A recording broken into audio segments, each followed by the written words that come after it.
ಇವ್ರದ್ದು ಕೆಲಸನೇ ಏನಂತಂದರೆ ಸಿನಿಮಾ ರಿಲೀಸ್ ಆದ ಕೂಡಲೇ ಎಲ್ಲೆಲ್ಲಿ ನಾವು ಕೇಸ್ ಹಾಕ್ಬೋದು ಅಂತ. ನಾವು ಆ ಹಾಡುಗಳನ್ನು ಕೇಳೋದನ್ನ ಹಂಗಿದ್ರೆ ಸಿನಿಮಾದಲ್ಲಿ ತೋರ್ಸೋಂಗೇ ಇಲ್ಲೋ. ನಾವು ಕನ್ನಡ ಹಾಡುಗಳನ್ನು ಕನ್ನಡಿಗರು ಕೇಳಿದ್ರೆ ಮತ್ತೆ ಯಾರು ಕೇಳ್ತಾರೆ? ಇದು ಎರಡೂ ಕಾಪಿರೈಟ್ ವೈಲೇಷನ್ ಅಲ್ಲ ಅಂತ ನಮ್ಮ ವಾದ. ವಿ ಫ್ರಮ್ ಪರಂಬಾ ಸ್ಟುಡಿಯೋಸ್ ನಾವೇನು ಡಿಸೈಡ್ ಮಾಡಿದ್ವಿ ಅಂತಂದರೆ ಈಗ ಕೋರ್ಟಲ್ಲಿ ಹೋಗಿ ನೋಡೋಣ ಹಂಗಿದ್ರೆ.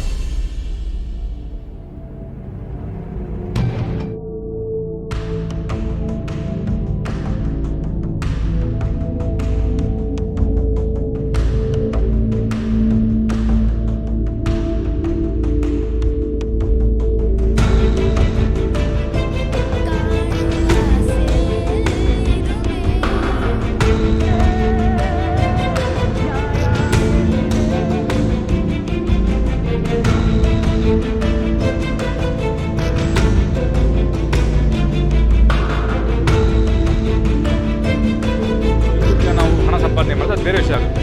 ಬಟ್ ಸ್ಟೇಷನ್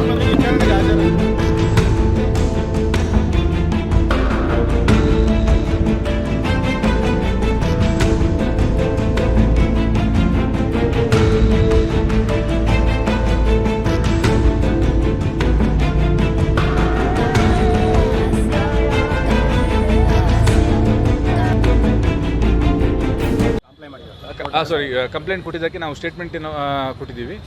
ಆ್ಯಂಡ್ ಕಾಂಪ್ರಮೈಸ್ ಆಗಲ್ಲ. ಉಳಿದೇನಿರೋ ಕೋರ್ಟಲ್ಲಿ ನೋಡಿ. ಒಂದು ಸಿನಿಮಾದಲ್ಲಿ ಸ್ಕ್ರಿಪ್ಟಲ್ಲಿ ಸಂದರ್ಭ ಇದ್ದಾಗ ನಮ್ಮ ಹಾಡುಗಳನ್ನು ನಾವು ಯೂಸ್ ಮಾಡೋಕ್ಕೆ ಆಗಲ್ಲ ಅಂತಂದರೆ ಅಟ್ಲೀಸ್ಟ್ ಅದಕ್ಕೆ ಏನೋ ಒಂದು ರೂಲ್ಸ್ ಇರಬೇಕು. ಹಿಂಗೆ ಯೂಸ್ ಮಾಡಬಾರ್ದು, ಹಿಂಗೆ ಯೂಸ್ ಮಾಡಿ, ಈ ಥರ ಯೂಸ್ ಮಾಡಿದ್ರೆ ತಪ್ಪಾಗುತ್ತೆ, ಈ ಥರ ಯೂಸ್ ಮಾಡಿದ್ರೆ ಸರಿ ಮಾಡ್ಬೋದು ಅಂತ. ಇದು ಯಾವುದು ಏನು ರೂಲ್ಸ್ ಅಂತ ನಮಗೂ ಗೊತ್ತಾಗಬೇಕು. ವಿಚ್ ಇಸ್ ವೈ ನಮ್ಮ ಪ್ರಕಾರ ಇದು ಕಾಪಿರೈಟ್ ಇಶ್ಯೂನೇ ಅಲ್ಲ. Which is why we want to fight it in court and see that what is actually copyright issue. Royalty ಯಾವುದಕ್ಕೆ ಕೊಡಬೇಕು ಅನ್ನೋದಿರೋದು. ಇವಾಗ ಸುಮ್ಮನೆ ಬಂದು ನೀವು ನಮಗೆ ಏನೋ ನಿಮ್ಮದು ಸಿನಿಮಾದಲ್ಲಿ ಮೊಬೈಲ್ ರಿಂಗ್ ಆಯಿತು, ಮೊಬೈಲ್ ರಿಂಗ್ ಆಯ್ತಲ್ವಾ, ಆ ರಿಂಗ್ ಟೋನು ನಮ್ಮ ಸಿನಿಮಾದ ಹಾಡು, ಅದಕ್ಕೆ ಅದು 3 ಸೆಕೆಂಡು ರಿಂಗ್ ಆಗಿರಲ್ಲ. ಅದಕ್ಕೆ ನೀವು ರಾಯಲ್ಟಿ ಕೊಡಬೇಕಂದ್ರೆ ನಾವು ಯಾಕೆ ಕೊಡಬೇಕು?